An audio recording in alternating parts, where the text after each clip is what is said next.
All right, friends, it's time to give you loyal listeners a discount on protein powder. You may or may not know, but I launched my very first protein powder 2 years ago. It's a grass-fed beef isolate with only 3 ingredients: grass-fed beef, either organic cacao or organic vanilla, and organic monk fruit. Now, if you don't want any of the added flavor and sweeteners, you can also just get unflavored. And no matter what flavor you choose, you're getting over 23 grams of protein per scoop, which is going to keep you full and satisfied between meals. I love starting my day with a Fab4 smoothie and breaking my fast with that much protein. It makes a serious difference in my cravings and blood sugar balance the rest of the day, and I've seen it with my clients as well. Now, I never thought I'd own a product company, but when I got pregnant with Sebastian, I realized the majority of protein powders were chemically extracted or enzymatically extracted, and I wanted to use heat and water only. I wanted minimal ingredients because we don't need those emulsifiers, fillers, or added vitamins, minerals, and probiotics. All of those additions increase the chances that it's not going to work for your body, whether it be bloating, digestion issues. I just wanted pure, clean protein to keep you full and satisfied so you could build the most delicious Fab4 smoothie. And I have to say, I'm pretty proud of the flavor. If you take a look at our reviews on Amazon, you'll see 5-star reviews for flavor. And that is key, because if you don't love your Fab4 smoothie and you don't love drinking your protein powder, you're not going to do it. It won't become a habit, and it's consistency that outpaces everything. So if you're here and you're listening and you want to give our protein powder a try, use the code PODCAST5 for $5 off your order. And let me know if you love it. My favorite ways to apply this protein powder is in my Fab4 smoothie, making freezer fudge, making chocolate milk, making hot chocolate, and throwing the unflavored into all my kids' baked goods. So let me know how you use it. Let me know if you love it, and share this podcast deal with your friends.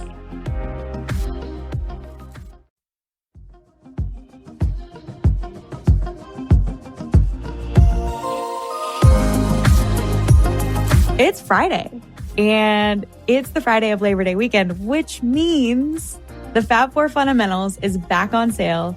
The price is slashed from $250 to $197, and I have a class happening in September, so you're going to receive an additional 4 hours of Zoom classroom time with yours truly. But what's even more exciting is I launched the Fab4 Pregnancy course this weekend, and I'm adding additional Zoom classroom hours for this course as well. This course is all about how to prepare your body for pregnancy, how to prevent deficiencies, how to use the Fab4 to fuel yourself and your baby to prevent gestational diabetes, to support your microbiome. And I'm giving tips about unexpected side effects and how to move your body throughout the 40 weeks of gestation. So there is so much juicy information in here. So if you're thinking about getting pregnant, newly pregnant, or even halfway through, this course is for you. Last but not least, the Be Well by Kelly protein powder is now back in stock. It's available on Amazon and being offered through my website as well. So if you're listening into the podcast, following me on Instagram, look out for discount codes. And don't forget to sign up for our newsletter, which is the first place we share any deals, discounts, and updates to any of our courses and products here at Be Well by Kelly. Okie dokie, let's get to the show. It's Friday, which means I'm bringing on some fabulous friends. Today's guests are Sazan and Stevie Hendrix, the dynamic couple behind the very famous blog Sazan and the popular podcast The Good Life. From working together to starting a family, these two are goals. They prioritize their relationship with one another, their daughter, and God. And they take the world of blogging as serious as a Fortune 500 company. So it's an absolute pleasure to welcome Stevie and Sazan to the show to share their story. If you work with a spouse, have entrepreneurial aspirations, or just need a laugh, this one's for you.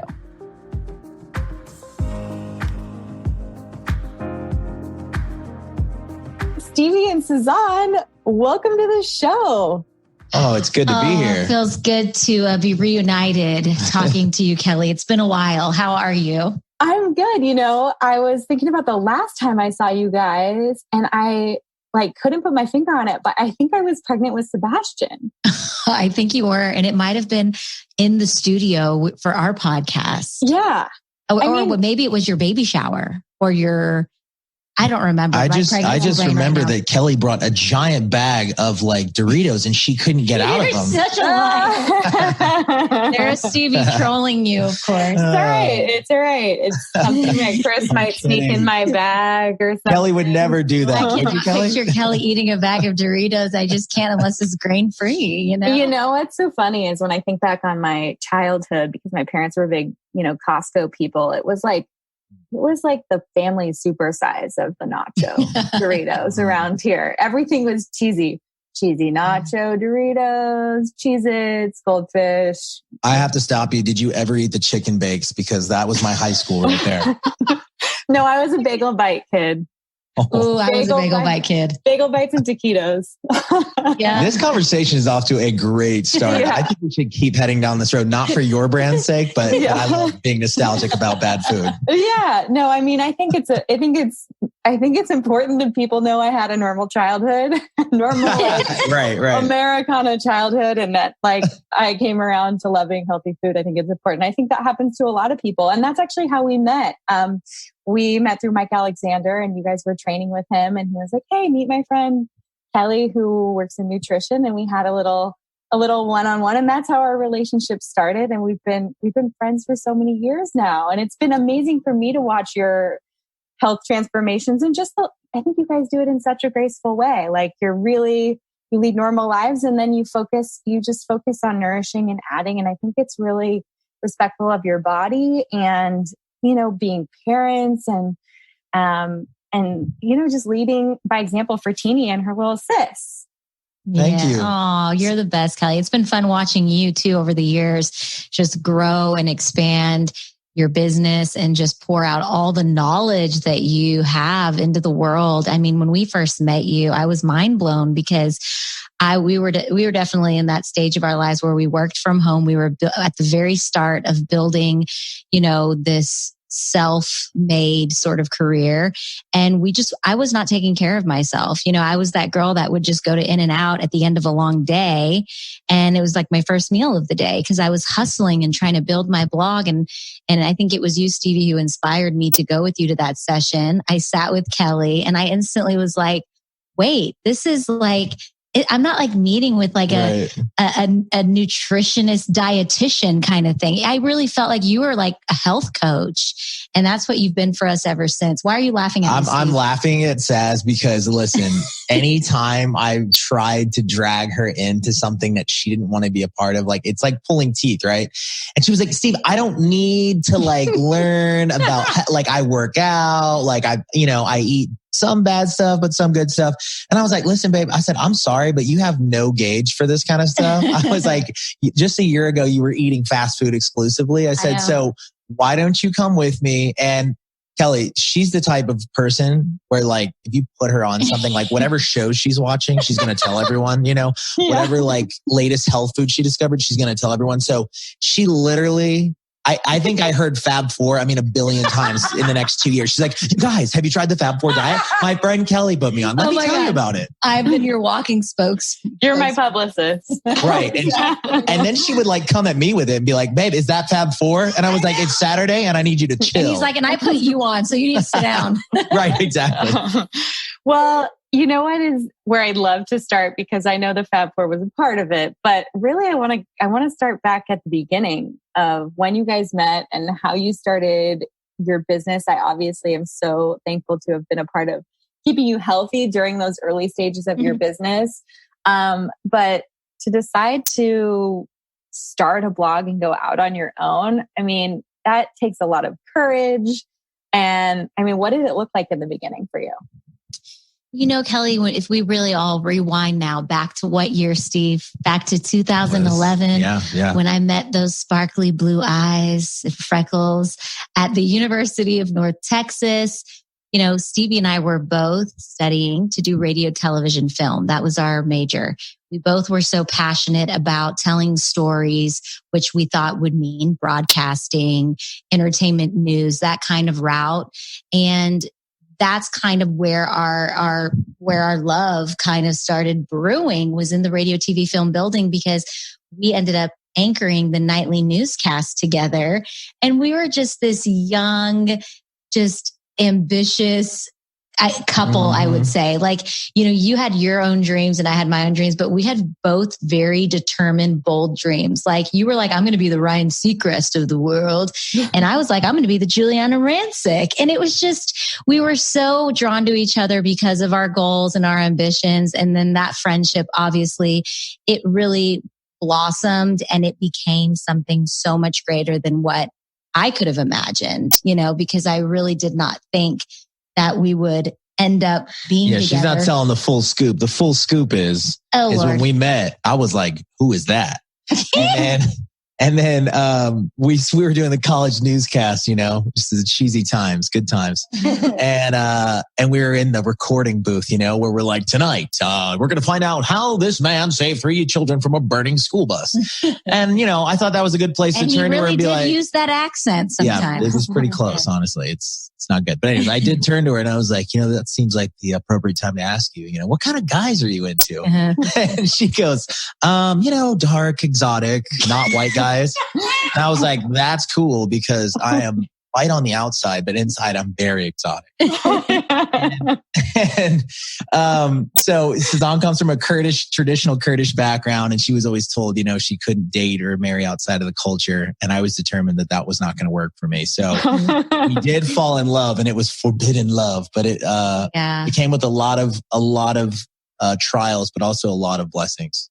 Yeah. I love it. So the drive and the determination, the love, it all started in college. But when you guys graduated, what were your career goals and what ultimately led you to deciding to start the blog? And were you doing it together, or how was it working in your relationship? It was around my junior or senior year. Stevie and I were dating at this time. And that's when I had my blog. It was just a creative outlet for me at the time. I mean, I was so into following international style bloggers through different platforms like lookbook.new and all these other little pages where you could just follow people's style. And I was so intrigued by just the incredible photography and seeing these outfits and the creativeness. And I've always loved fashion and beauty. And so for me living in Texas, I just needed something for myself while I was in college pursuing this radio, TV, film, entertainment news dream. And I also realized, it wouldn't hurt to have my own website too, because then I can report on the latest trends and the latest entertainment news. And that's really kind of what it was in the beginning. And I thought, this could help my career. So it wouldn't hurt it. So let me just manage this little blog. And so I created my blog on WordPress. It was nothing fancy. And I just started putting in all of my free time into this blog and really not knowing where it was going to go, not even knowing that you could really make money off of having a blog. That at the time, 2012, that wasn't really a conversation that was being had. Instagram was definitely around, but it was still in the early years. I remember, Stevie, you were shocked because I said something like, you were like, whoa, you have 1,000 followers on Instagram. That's crazy. And at the time, it did feel a little crazy, me being from Texas. And it was like, I was starting to grow this little blog that I had, and I didn't know what direction I was going to take it, but I knew that I had it, and it was just kind of there in the background. And I thought, all right, when we graduate, Stevie said he's going to LA to pursue his dreams as doing acting and entertainment hosting. We were both looking for agents. And then for me, it was like, I'm going to LA and I'm straight up focusing on going into auditions, trying to brush up on getting little opportunities to do red carpet stuff. Like, I was just so determined that that's why I needed to go to LA. And it's so funny what happens when God has different plans for your life, and we get to LA and instantly we do feel like, whoa, we are, what is it? Tiny fish in a big pond. Yeah. And we were like, whoa, we ain't in Kansas no more. It just all became really real. And I remember that first year going through the ups and downs of leaving your hometown to chase your dreams and really just questioning, like, why am I here? What am I doing here? I felt like I needed to be here, but all of a sudden, there's really no doors opening at all. And the doors that are opening aren't doors that are going to be able to provide me the rent money that I need to survive out here or the food in my belly to survive out here. So I was just feeling really discouraged. And Stevie, you also, on the other side of that, were going through your own feelings of discouragement. You were going to auditions while working at Whole Foods, while working as a valet, trying to provide and pay your own rent. Yeah, there was a lot of like, hard days for us when we first moved to LA to chase our dreams, and we were used to having success, back in Texas and kind of, being the standout in our hometown and, doing well. And I remember going to auditions in Texas and having a pretty high booking rate, and moving to LA and being like, dude, like I can't get any love out here. Like what's going on? And, but the reality was, like Saz said, we would wake up every morning and just question, like, what are we doing? And I have to give credit to Sazan because, even in college, she was very consistent with posting on her blog.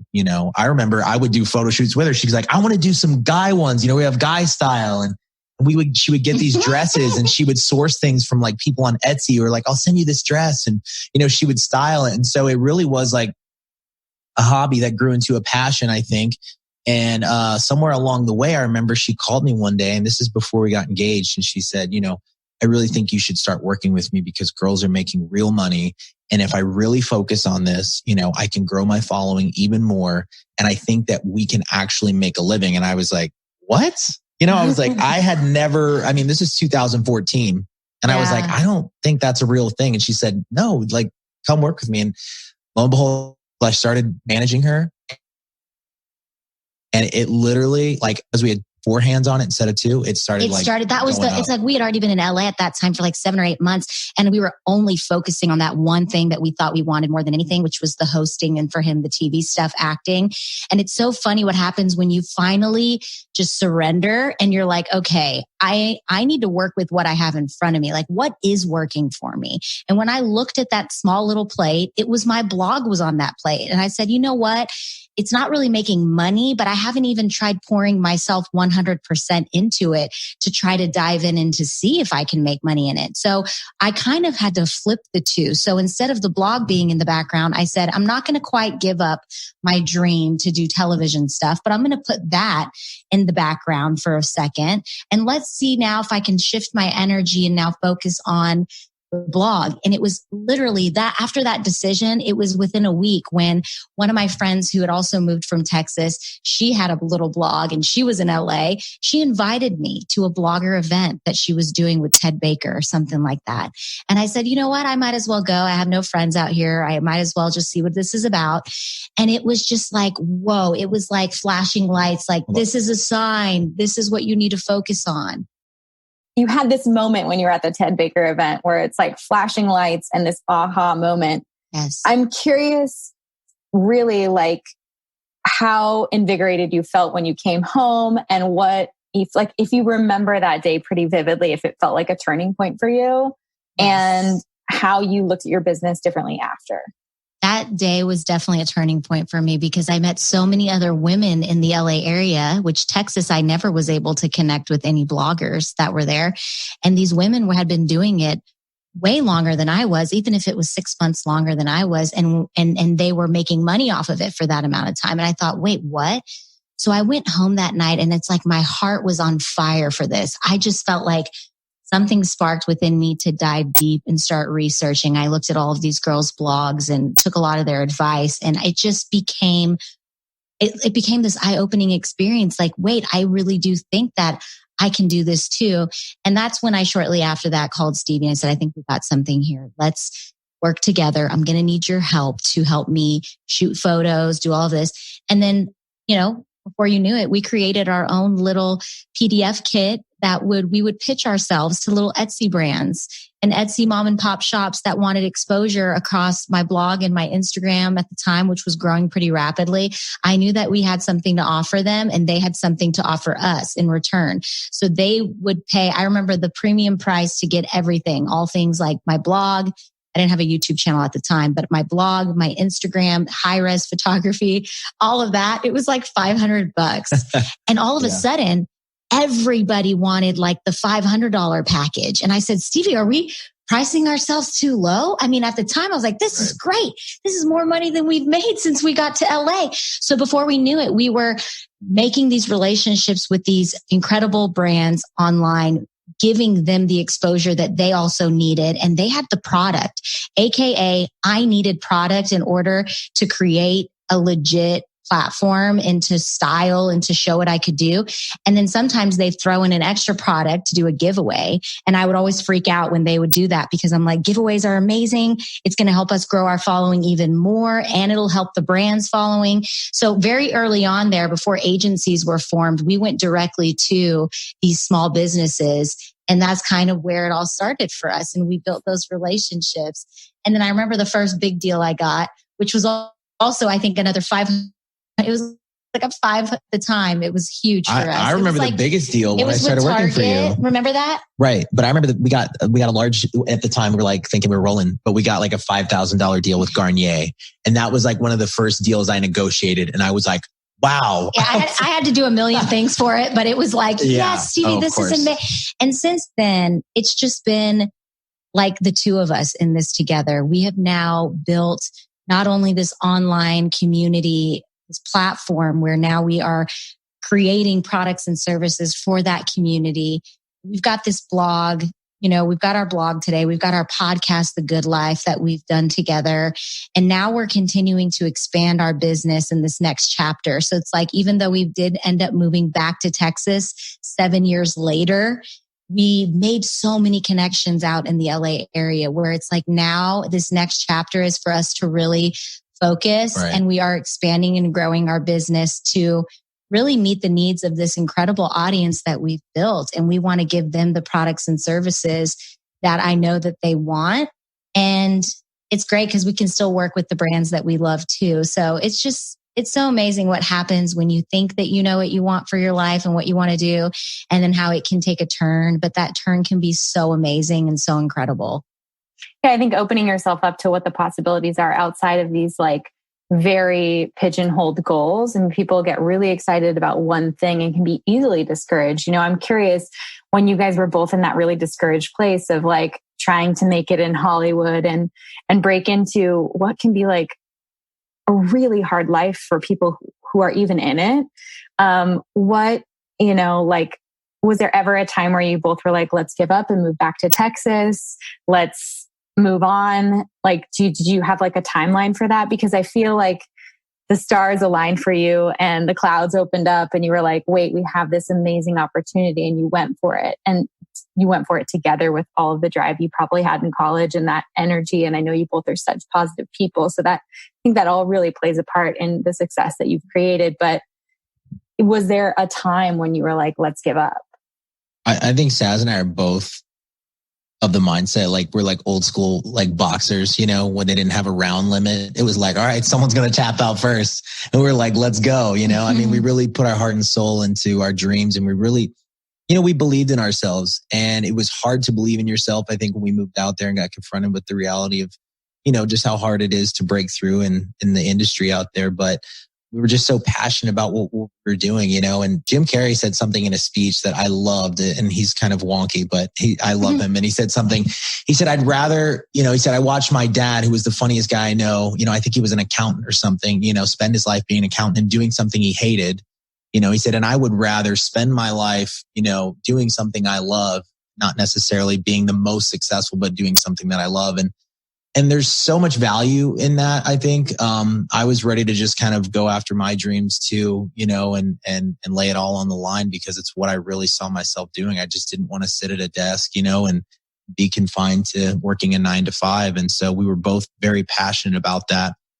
But I remember along the way, it was hard for us because it just seemed like everything was working against us. And I remember we had a conversation, Saz, where I was talking to you on the phone and I said, we really need to be grateful for everything that we have now, even if it's a very little amount.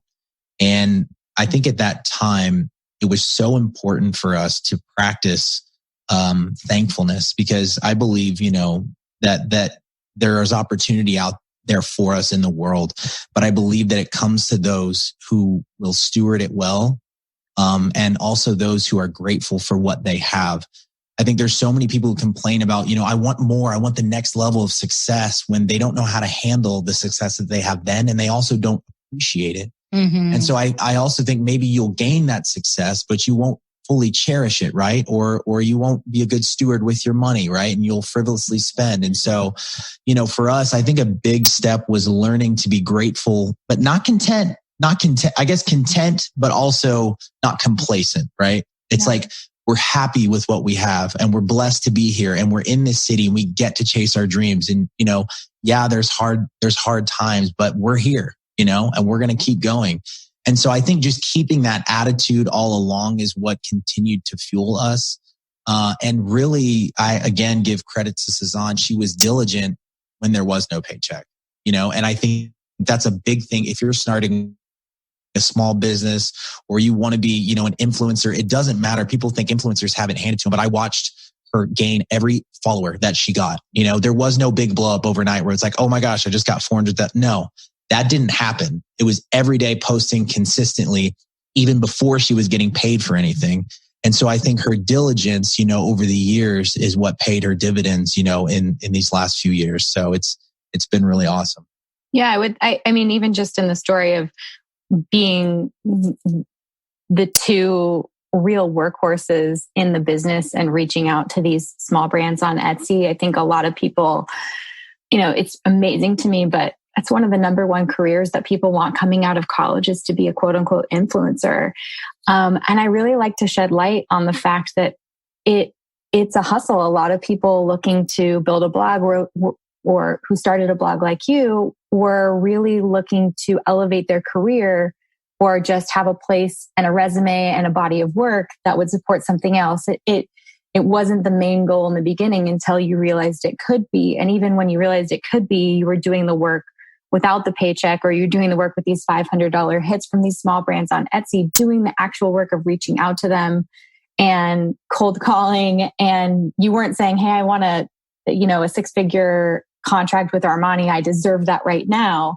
You showed that you could help elevate a brand and it became the synergistic relationship. So it's really beautiful to see that and hear that. And I think a lot of people need to understand that because, people compare themselves all the time. They'll graduate college and want to start a career and be a blogger or an influencer or someone in beauty and style and see someone like you and have the goals of like just the followers or just, the fame. And it's really so much more than that because it's the work all along the way. What you're talking about is like really being thankful and cherishing like where you are and growing with your business, which I've seen explode over, the last 6 years. Personally, it's been such a joy to watch because I know both of you are such wonderful people. So I would really like to understand a little bit more about,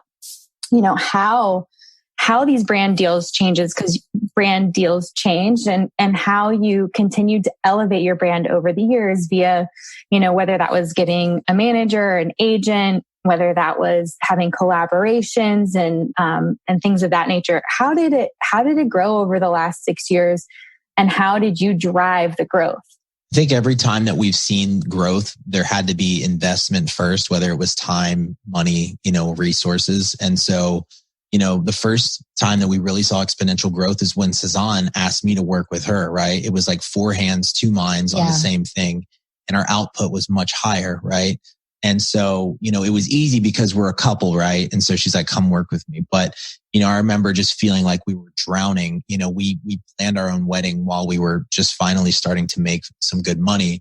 And we just felt like, I think we were working, 12-hour days. I mean, it was just so intense all the time. And people were like, what do you do? Do you work? And it's like, dude, we work so much. I remember just being on the computer all the time at 11 o'clock at night, and first thing in the morning.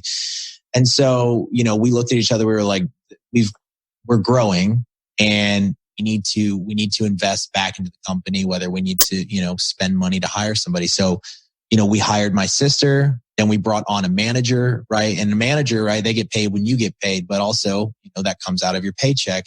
Right. And both of those things exponentially helped. We hired somebody who had been in the entertainment business for a long time, somebody who had some clout and somebody who was going to, fight for us so that I could take on more tasks. My sister was taking on her role and then we had Sazan at the forefront. And that's when we really saw growth. And And I still honestly think we continue to learn this lesson. I think it's in anything that you want, there has to be a level of sacrifice. It's almost like if you want cleanliness, right? But you have a dirty closet, you have to be willing to sacrifice some of the things maybe that you love. Like maybe you're a pack rat and you love your clothes, right? Sacrifice some of the things that you love so that you can have peace of mind and cleanliness in your house. And it's the same thing with your business. You have to be willing to invest and to give back to your business, or the same thing with a relationship, right? You have to be willing to get rid of guys' night sometimes and spend it with your spouse so that your relationship grows healthier. And so I would say that was the number one key for us. Yeah. And big dreams require big work. And I knew that, like, man, I had so many ideas, like big ideas of things that I wanted to do. I mean, the ambition just continued to grow as I was growing, and I just knew I couldn't do it alone. And Stevie has always been so great at not only helping me every step of the way and kind of helping usher this path, but he's also been the reminder of how important it's been in the process to protect our peace. And even when you are hustling and you are grinding it out and you're putting in those late all-nighters, editing a video, not even knowing how well it's going to perform, the next day, Stevie was always just that reminder. And he would be like, you know what, babe, we can turn it off now. It's time to, watch a show, or let's just go have a bubble bath. Like, he's just always been that in our relationship, because I'm somebody who will just work myself to death. And so I've gotten so much better at, better managing my dreams and my goals and delegating, being a better delegator. And it's really because this guy has helped inspire me along the way that success is not just measured in our careers and in the things that we do professionally, but success is also measured in our personal life, the quality of our life, taking care of ourselves and our health. We knew that we were wanting to grow our family and have a big family one day. And I needed to get in some time for myself while I still could to take care of myself and to prepare my mind, body, spirit for the next chapter, which was teeny and having a baby. And so I just am so grateful that Stevie has been with me every step of the way. He's helped me build my dreams, but he's also been a watchman protecting our peace. And I just love that, because we have that today. And I feel like so many people, they struggle with that, and we've struggled with that. But that's so important to us, protecting our peace and our family. It's funny because even for us, right, it's people look at us and they're like, wow, Sazan has 1 million something followers and Steve's got a decent following or whatever. And them as a family, I mean, all they see is success, and from our side, we see a lot of areas we're constantly battling that voice in our head that's saying you're not doing enough. You're still not enough, right? You don't have enough.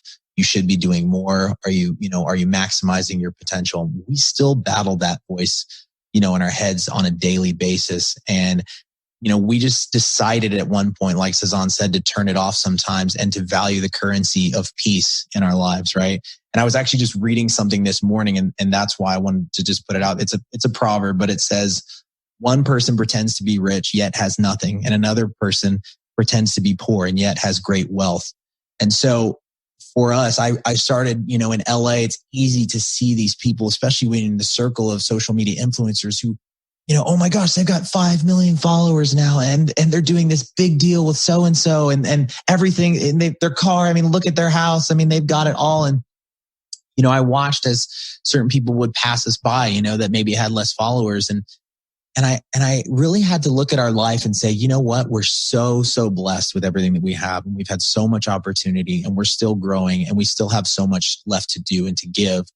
But also we are so rich in spirit because now we have a daughter, right? And we have our own house and we have peace of mind and we have a healthy relationship and good friends. And so, we really tried to find balance along the way because, when we were escalating our business, there wasn't as much balance. It was pouring back in and really working late nights. And now we really try to have both because we believe that you really can have both. You can have the cake and eat it too. Is that the saying, babe? You can have the smoothie and drink it too. It's so beautiful to hear you say that, because I think when people start their own business and you called it escalating, you're escalating your business, you're in the grind, you're hustling, you're working those 12 or 14-hour days. And you're really just, all you see is stars of whatever, so many different directions that you can go. And it's really hard to turn that off. It's really hard to reprioritize your spouse and your family and what is important, especially in Los Angeles. I think, you know, you can look around at a bunch of social media influencers. I mean, I support people that have beautiful homes and a bunch of people that help them, but the priorities that I'm always trying to like go back to really are what is the most important and what am I going to take away from this life? And that'll be my relationship with Chris. And do I feel good about how I'm parenting Sebastian and his future baby? I'm curious though, because I think you guys do such a good job at doing it. What is your process and what are the tools, the everyday tools that really support you guys to reprioritize your family and to shut your computer down and to say like, enough is enough? And how has your move supported that? You know what, Kelly? It's like working from home. It is so easy when you get to create your own schedule to get lost in it, or to just say, today we're not going to do anything, you know. But we have realized when we had Teeny, we had to get serious with our schedule, our day-to-day routine. And it helped us so much with moving the ball forward with our dreams, but also keeping those work hours within a specific time frame. You know, like we said, we got to wake up, 7 a.m., have a quiet time do the things that we need to do for ourselves to jumpstart the day. And then when Teeny wakes up around 7:30, 8 o'clock, it's like we are now ready to go, ready to start. I remember there was a season where I was getting up at 6 a.m. every day and I was exhausted. Some nights we'd be staying up late because we had friends over. And there were so many opportunities when I literally was like, should I just sleep in tomorrow? Because I, again, work for myself. But I said, no, I need to stay on this 6 a.m. grind. When I wake up at 6 a.m., that's my time. I'm going to have about an hour and a half until Teeny wakes up to do the things that I need to do to set the tone for a winning day. So those things had nothing to do with work. It had nothing to do with checking my phone and just literally getting out of bed, spending that quiet time, whether it was journaling, spending time in the Word, just having my alone time. I needed that as my fuel to jumpstart my day. And then Stevie, he got up and he would do the same thing, but he'd go to a different room and we would both realize the power of that time. And so once we had our quiet time, Teeny's awake, the day started, we had to kind of get on a schedule and go. But when 5 o'clock comes around, we really do turn it off. We treat our schedule and our lives like it kind of is a little bit more corporate schedule life, 9 to 5, because after 5 o'clock, unless it's a really special case, there's an event or something going on, we realize, man, we've got to turn it off and we've got to get ready for dinner because dinner is such a big thing in our house. We love that time around the table. So we're like, we got to get dinner ready and just give Teeny our time, our undivided, intentional time. And that's what we were doing when we were in LA. And now that we've been in Austin, in a limbo as this season has been so crazy, 2020, but it's still very much that, the time has maybe shifted a little bit, but we always start our day with like feeding ourselves with gratitude, quiet time. But then come 5 o'clock, we really do need to turn it off and give Teeny our time. And then what I've been doing, Kelly, and this is a recent thing and I don't know if you've struggled with this, I've been feeling the emotions of another baby's coming and it's made me it's bittersweet because I still feel like there's so much more alone time I could be having with Teeny. I don't think I soaked it all up, right? Before this next baby comes. So what I've been doing with Teeny is like one day a week, we'll do like fun Fridays or like fun Sundays where it's just a mommy daughter date. And we'll just do something together where I'm giving her my undivided time and attention. No phones around. And so for the last Fun Friday, she wanted to take a bath together and wash her dolls. So we did that. And then we watched a movie and then I let her sleep over in my room. And it was just, I realized she needed that and I needed that too. And so Stevie and I do things like that for our relationship too. Like, once a week when we can she just lets me sleep in the room once a week. Really nice. Really nice. You just have to be more intentional, I think, with your time and your schedule when you work for yourself. You do. You really do. And especially as a mom, because that, there's always layers of guilt where they're like, it's guilt that you're not in your business, guilt that you're not with your children, guilt that you haven't been on a date with your husband, whatever it is. It's like, instead of living in the guilt, I think be intentional action of putting things on the calendar, having these quote unquote days, whether it's Fun Friday or, something, a day of the week or a time of the day where you really just like it, unless it's an absolute emergency, you shut it down.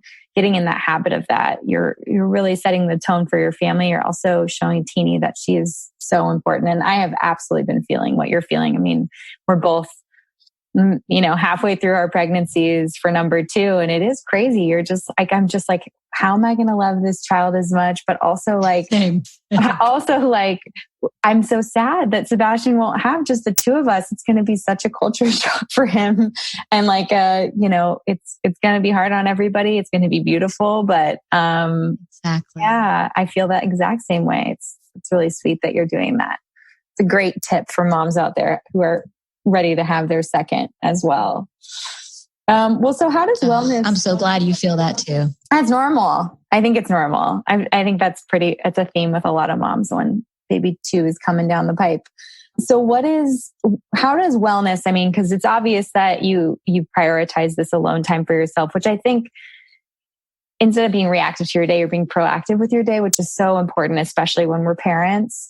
And then you have this pretty strict schedule of work. Are you guys still working from home in a different area of your home, or do you go into an office? And how does wellness play a role, and how do you prioritize your health and movement throughout the day? Yeah, it's a tough one. I mean, like, working from home and, being self-employed and then having to find somebody to help you to watch your daughter so you can get work done. And I think wellness is a huge, huge part of it. Saz and I have definitely had weeks where we weren't, staying super healthy, whether it was working out or whether it was eating right, it really affects us. And we see it so clearly when we start our days, off the right way. And even as far as just getting up early enough to have some peace and quiet in the morning to read, and just to be quiet and just to be silent. I mean, personally for me, that's so much of my mental health routine, right? We had somebody on our podcast who was talking about, what they say, mental hygiene, not just dental hygiene, but mental hygiene. And I'm not trying to overuse mental health phrasing and all that kind of stuff. But for me, I need some quiet in the morning. I need to be able to read. I need to give myself space, because when I do that, I've realized my productivity is much, much higher. It's the craziest thing. And it's something I would not have experienced if I didn't force myself to get up earlier. And so in quarantine, I will say that I have fallen off the wagon and it was hard to get up. But, as of late, since we've moved into our house, I've been forcing myself to get up earlier and earlier and just setting it, 15 minutes back every day so that, I can have that alone time and I can set my mind, for the day ahead and get ready. And I've seen a drastic difference in the 2. So if you're somebody who's not used to working at home and you're figuring out how can I get this done, maybe that will be a good solution for you. But also, we've been drinking our Fab 4 smoothie every morning too. I know. So I told you this, Kelly, when we found out we were both pregnant again. I was like, the one thing I've been doing in this season of 2020 and being pregnant, I have to start my day with a smoothie, because I was not a breakfast person before. That I like to just get my workout in, and while my tank is empty, and then I'd like to while my tank is empty, drink my pre-workout and then go work out and then drink my smoothie. But I've had to kind of flip it a little bit. And even though I wake up and I'm still not hungry, those smoothies have carried me through this pregnancy. Every morning when I wake up, I make my smoothie. And it's again that time for me to just sit, nourish my mind while I'm fueling my body with this great smoothie. And then after that, I have this sustainable energy to actually want to put my workout clothes on, get my workout in. Because sometimes what I was trying to do is eat like eggs and bacon for breakfast in the beginning of my pregnancy. But again, it was making me a little bit more lethargic. I was just feeling fatigue afterwards, because when you are pregnant, your digestive system, it does slow down a little bit so that it can separate those nutrients to give to the baby. And so it's slower. And so I just felt tired again. I'm like, what? I just woke up. But the smoothies have helped me keep my energy, easy to digest, get my workout in. And after my workout, man, that's when I have the most productive hours of my day. As soon as I get that workout done, I am ready to film. I'm ready to answer emails. I'm ready to show up and be a mother, a wife. And it's just those little things that we do in our morning routines that can set the tone for a winning day. So yes, I completely see a big difference on days when we stick to it versus on the days when we're just like, what are we doing? Breakfast tacos? And we have those days and it's fine. But when we're consistently focusing on the wellness, man, it just helps us be productive across the board. Yeah, it definitely starts the tone of your day and allows it. It's so much easier to continue that momentum than to like have to restart. Right?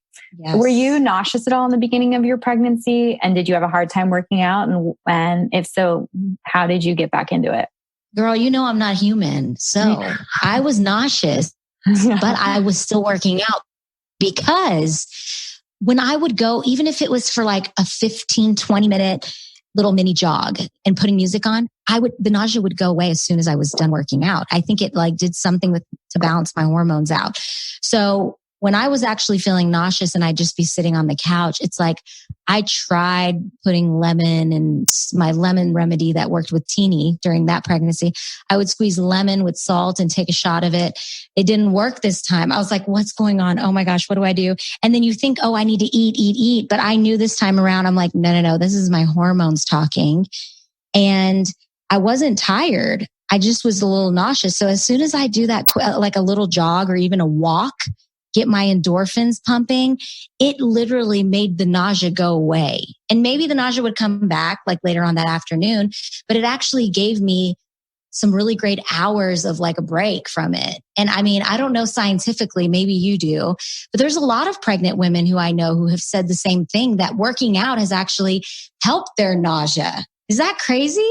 No, it's not crazy, because working out, when you start to move your body, your liver dumps stored sugar or glycogen into your bloodstream, and it supports blood sugar balance, and it really, it like frees up nutrients. So it doesn't surprise me, based on the fact that when I have a client with really severe nausea and they are leaning on all of the carbohydrate dense foods, and then the nausea continues to get worse and worse and worse. So elevated blood sugar, we see nausea symptoms are worsened. And so when we can get that blood sugar under control and we can feel balanced and we can free up stored nutrients and or increase insulin sensitivity of our muscles to suck up, present glucose in our bloodstream, we do a better job of really like balancing out and creating homeostasis in the bloodstream. So it doesn't surprise me. And I love Kelly's scientific answers. I'm really proud of you for I never understand one word she's saying, but I'm like, yes, girl, that's exactly what I'm talking about. And Saz has been doing this jogging in the Texas heat, y'all. And if you're from Texas, God bless her. I'm like, I'm not even going out there.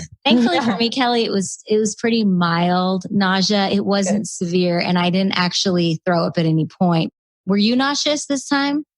Yeah, I wasn't nauseous at all with Sebastian, but I was nauseous this time. And I think honestly, it had to do with the fact that I was breastfeeding until the day before I found out I was pregnant. Wow. Yeah, which was not really the plan. That's crazy. Yeah, I just weaned him in 18 months. So it was like, April. So you 16. can get pregnant while breastfeeding, ladies. Yes, you can. Please. That's such a myth. And people are like, that never happens. Like, it totally depends on how often you're feeding. Wow. Yeah. So, so I think my body was just a little bit depleted, and I was coming off my book tour, and it was just a little bit crazy, but I'm feeling so much better now. And it's definitely given me so much more empathy for my clients who go through severe nausea and like what that really looks like and how to take care of yourself. And it's given me a lot of creative ideas around like how to support those women. So, that's great. Total learning experience, and it's good, but it, it is what it is. So a couple questions before we end today's episode for you guys. What are you most excited about for baby number 2? Oh my gosh. Where do I start? I am just so excited that our little Valentina is going to have a best friend. We've been really working with her in this season. She's so shy around kids, and it's so hard for her to like come out of her shell. But every time she sees my belly, it's like she knows that this baby girl is like her friend and her sister. And I'm just looking forward to that day when Teeny gets to see her baby sister for the first time. And literally me holding two girls, like both of my girls. Like, I mean, it's just, it hasn't even fully registered. I had my doctor's appointment a few days ago and it was like the anatomy scan. And literally I'm doing the generic basic ultrasound. And then all of a sudden she's like, hey, get your phone out. And I was like, what? She's like, the baby is in the perfect position for me to switch over to the 4D camera. You know, the 4D ultrasound, which always for me with Teeny never turned out good. She was always a glob. And there in that switch up, she switched it over and she focused in. I saw our baby girl's face literally perfectly. Like it was the most clear image that I had ever seen. And I was not expecting it in that appointment. And I remember looking and thinking, oh my gosh, there really is a baby growing inside of me. I guess it didn't hit me until that moment. And even though I'm 25 weeks, she was fully formed and like her features, I mean, she looked like Teeny and Stevie combined. And it just made me so excited again. And it gave me a little bit more ammo to just like, all right, Saz, as your waistline is growing and none of your clothes fit anymore, it is just so worth it. And I'm so excited for this next chapter with two little girls. It's going to be so much fun. Sisters are the best. I'm so excited for you. That's going to be amazing. And then Stevie, he just disappeared. Where did he go? He's like, yeah, I don't want, we're having a second. He's like, we're having a second daughter. No. That was his response right there. I'm like, where do I know? I actually think like the cable man or something was downstairs and he had to go, but he should hopefully be back here. No, but I can actually tell you what Stevie is looking forward to because he just said this to me the other day. Stevie's really excited to, he said that the first time around we were kind of just navigating. It's like the fear of the unknown. As new parents, we were figuring out how to hold her and how to change her and trying to stay alive and awake. And he was just like, man, we're getting a second chance, another beautiful chance and opportunity with another beautiful girl to just fully embrace the ride and enjoy those little moments. Because Kelly, I don't know about you, when we go back and look at old videos and old photos in my phone, I am just like, oh my gosh, that season is so foggy. I mean, those first 3 months. And I'm like, man, I just wish I held her on my chest a little bit more and, wore the little carrier in public a little more. I was so worried about carrying her too much. I was like, she'll just get really, people were like, you don't want to let her sleep on your chest too much because then that's going to become her bed. And I'm just excited for this next pregnancy. And so is Stevie to just enjoy the ride and to just soak it all up, soak up the skin to skin and just the smell, that delicious smell that I want to make into a perfume, that baby smell. Absolutely. I mean, we're just so excited about that. You make a really good point because I think a lot of parents the first time around are really caught up in if they're doing it right and what people like, what do the experts say on sleep and what do the experts say on this and that and like, how is it supposed to be done? But really, once you've had a child move through their toddler years and into their toddler years, you're like, oh, we kept a human alive and he or she is pretty awesome. And so the next time around, I think there's a little bit more of a relaxed confidence. Yeah, you're confident and you're a little more relaxed and you know that if it's going good, it's probably going to change. And if it's going bad, it's probably going to change. And it all works itself out. So I was going to ask you, like with this season of like masks and there's everything 2020 has been, are you like, I've kind of been a little bit panicky over like, what is that going to look like for me come November when I'm delivering? My sister just delivered and she had to wear a mask while she was pushing her baby out.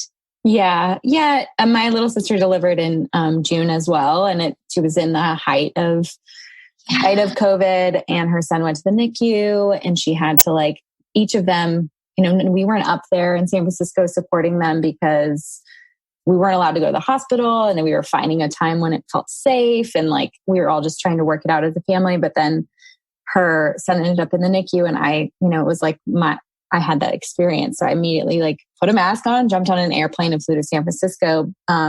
Just because like each one of them could only be in the NICU at one time. They couldn't be there together. So someone was at their apartment. One of them was at their apartment. One of them is at the hospital. It's, there are definitely like some logistical issues with all of this that are, not ideal. But I will say, like, watching my sister go through it and knowing that this is the reality, and kind of going back to what Stevie was saying about like being really, really grateful for the opportunity. I know I have a lot of clients that have wanted to go through IVF and are having fertility issues, and all of their transfers and egg retrievals were pushed back from the beginning of the year until like the middle of the summer, and they're putting their life on hold. And then, you see people who were like really personally affected with the loss of a spouse through COVID with young children, like Amanda. And it's just, you see stories like this and you have to like take a minute and be like, I can do it with a mask.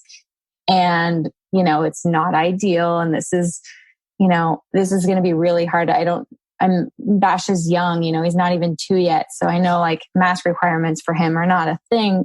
I see my friends with young kids in elementary school who are like, going to go back to school, not going to go back to school, go back to school in a mask. I mean, it's just such a crazy 2020 time. is heavy. It's heavy, like socially, economically, like racially, like it's a lot it's a lot for everybody. And I just think like we just, as mamas, like it really is about, it's really about seeing that 4D ultrasound and being like, this is awesome. Oh, that is such a good perspective right there. I love that. And you're right. I'm hoping come November, even if I have to wear a mask, I just need it to look chic. I need to maybe do something fun to get. something leopard, if I'm gonna take that photo with that baby. It's like, gotta have imagine that in the baby book, right? It's like getting to share that story that you were a 2020 baby. Let me tell you about that year. Yeah, seriously. So crazy. Oh, look who decided to come back and join our party, Kelly. Perfect. Right. I'm back. I'm so sorry. The utility man, the cable guy, they all came at once. I was like, what are you guys doing here? Go home. I told Kelly what you were looking forward to for baby number 2, and I think I did it justice. So I think I heard you as I was like running out to say hi to the cable guy. You're excited to just soak it up. So I said it and enjoy the ride this time around. Oh yeah, 100%. I'm looking forward to like having some veteran parenthoodship, and just kind of chilling. Yeah, exactly. Oh, well, you guys, I want to say that it's been such a pleasure. And I think that going to see the cable guy is an exact example of how you're dealing with real life and COVID times as, entrepreneurial parents and just trying to make it happen. So we end every podcast the same way. And the question for both of you is, what does body love mean to you?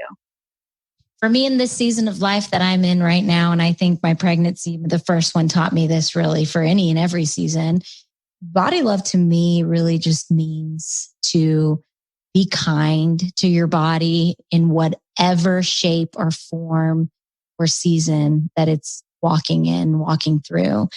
For me, pregnancy has really taught me the importance of just surrendering, not being completely in control, putting some of my fitness goals on hold and embracing the beautiful journey that is motherhood and a growing belly, and just trusting the process. Like that just has been so important for me in whatever stage or whatever season I'm in with my goals, is just to trust the process and always be kind to your body, because it's only one body that you have that you get to live in. And it's really a blessing. So always be kind to it.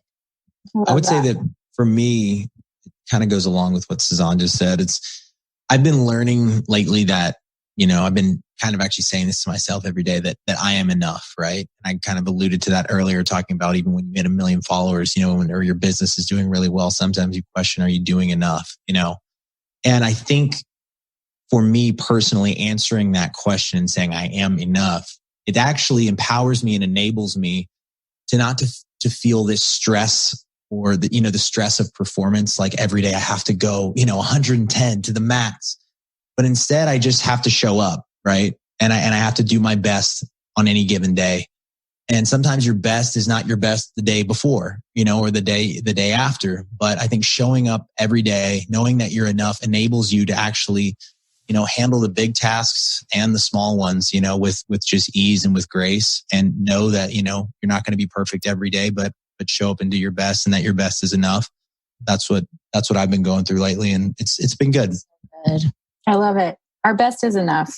And sometimes our best is different on different days. Exactly.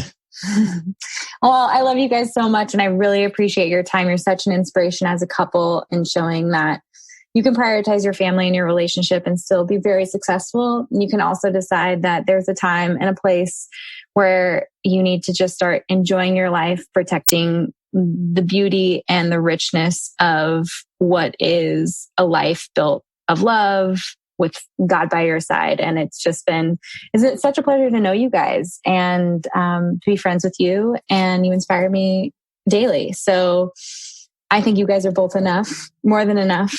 And I just really appreciate you. We appreciate you, Kelly, and we love you. And that's why we're dragging you onto our podcast next. And we're so glad you're doing a podcast, because when we had you on, I think you were our second or third guest, and we were like, she needs to do a podcast. So this makes so much sense. I'm sure that your audience is loving every minute of it, because you're a great human. You have so much, a wealth of knowledge, but also a great heart to share. So we're also so happy to be on this podcast with you. To get to go on this journey. And we've seen you grow so much. Since we met, wow, like you have really skyrocketed. We're going to talk about that on our show. And it's well-deserved. And we will talk about that on our podcast. All right. Well, thanks, guys. We'll talk soon in a few minutes. Thanks, Kelly.